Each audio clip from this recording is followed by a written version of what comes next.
इस समारोह में उपस्थित अंतरिक्ष विभाग के राज्य मंत्री डॉक्टर जितेंद्र सिंह जी, अंतरिक्ष विभाग के सचिव, अंतरिक्ष आयोग और इसरो के अध्यक्ष डॉक्टर एस सोमनाथ जी, वैज्ञानिक गण, अन्य गणमान्य अतिथियों, देवियों और स्वजनों, वो ऐतिहासिक क्षण जब विक्रम लैंडर चंद्रमा के दक्षिणी ध्रुव के पास सफलतापूर्वक उतरा था, हर भारतीयों के लिए अत्यंत प्रसन्नता का क्षण था। मैंने टचडाउन का लाइव प्रसारण देखा था। हर भारतीय की तरह मैं भी गर्व से भर गई थी। इस सफलता के उपलक्ष्य में नेशनल स्पेस डे मनाने की घोषणा करना एक सराहनीय कदम है। मैं समस्त देशवासियों और आप सभी को प्रथम नेशनल स्पेस डे की बहुत बहुत बधाई देती हूँ।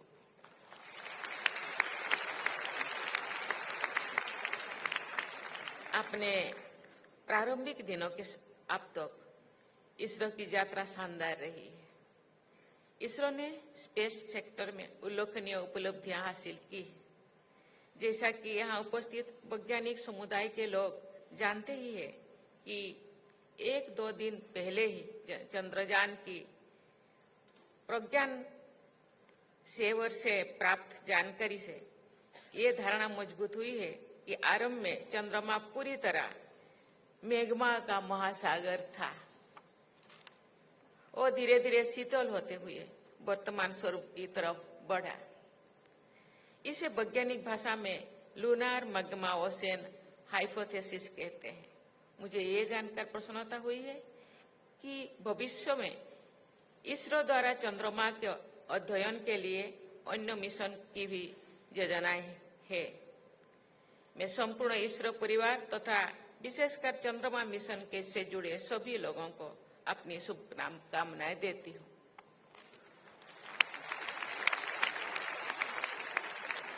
आज के कार्यक्रम में विद्यार्थियों की भागीदारी देखकर मुझे खुशी हो रही है। इसरो द्वारा आयोजित भारतीय अंतरिक्ष हैकाथॉन और रोबोटिक्स चैलेंज की विजेताओं को मैं हार्दिक बधाई देती हूँ। मैं आशा करती हूँ कि इसरो द्वारा चलाए जा रहे स्पेस ऑन व्हील्स और स्पेस ट्यूटर्स जैसे कार्यक्रम जनमानस सामान्य एवं विद्यार्थियों में स्पेस के बारे में उत्कृष्टता और जानकारी बढ़ाने में उपयोगी सिद्ध रहेंगे। देवियों और स्वजनों, स्पेस सेक्टर के साथ साथ इसरो ने देश के सामाजिक और आर्थिक विकास में भी अमूल्य योगदान दिया है। मुझे पूर्ण विश्वास है कि आप ऐसे ही देश के विकास यात्रा में योगदान देते रहेंगे। इस महीने में भारत के स्पेस प्रोग्राम के जनक माने जाने वाले डॉक्टर विक्रम साराभाई की जयंती भी मनाई जाती है। ये न केवल महान वैज्ञानिक थे बल्कि एक दूरदर्शी इंस्टीट्यूशन बिल्डर्स भी थे। उन्होंने स्पेस सहित विभिन्न क्षेत्रों में कई संस्थानों की स्थापना की। उन्होंने कहा था, and I quote, "Those that can apply their insights to the problems of the community and of the nation discover an exciting area of activity where efforts is rewarding even while the results so slowly." Unquote.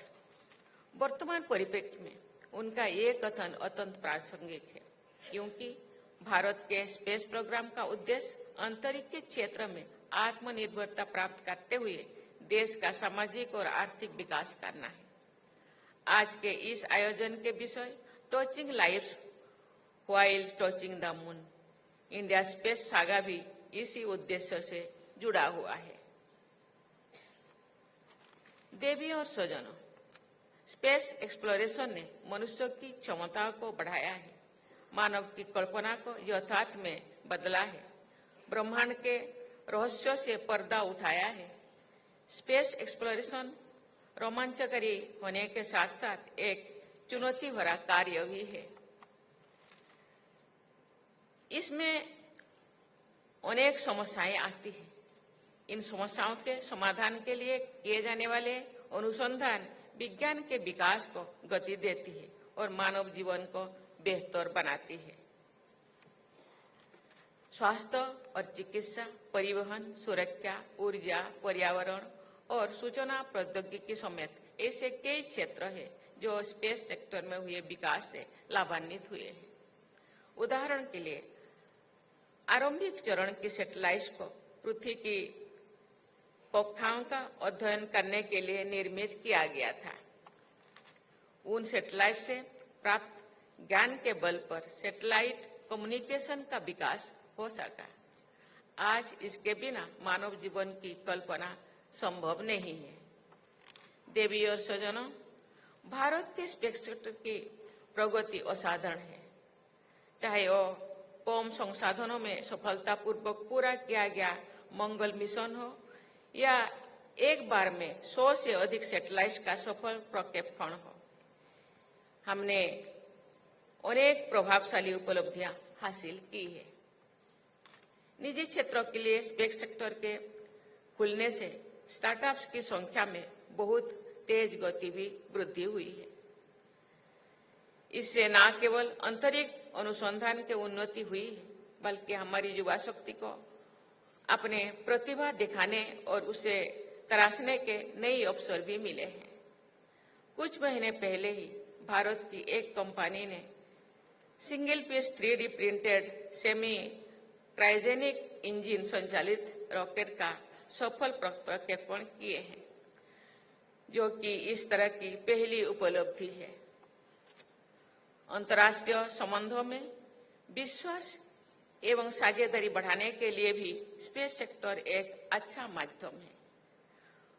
उदाहरण के लिए पड़ोसी राष्ट्रों में संचार को बढ़ावा देने के लिए भारत ने वर्ष 2017 में साउथ एशिया सैटेलाइट GS-89 का सफल प्रक्षेपण किया था।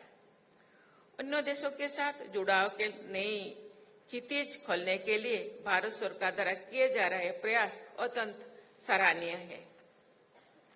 इसरो भारत का अंतरिक्ष स्टेशन स्थापित करने की दिशा में आगे बढ़ रहा है।